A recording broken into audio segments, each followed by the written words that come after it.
पहले ये वीडियो देखें। ये देखें पानी का बहाव कितना तेज़ है। जब इतना पानी का बहाव तेज़ होगा तो इसके आगे जो भी चीज़ होगी वो अपने साथ बहा ले जाएगा। ये देखें बहुत ही तेज़ पानी का बहाव है।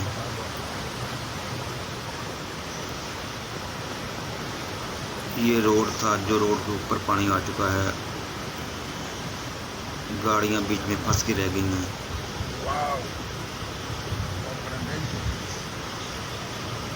और पानी का बहाव भी इतना तेज़ है, इसमें से गाड़ी निकल भी नहीं सकती।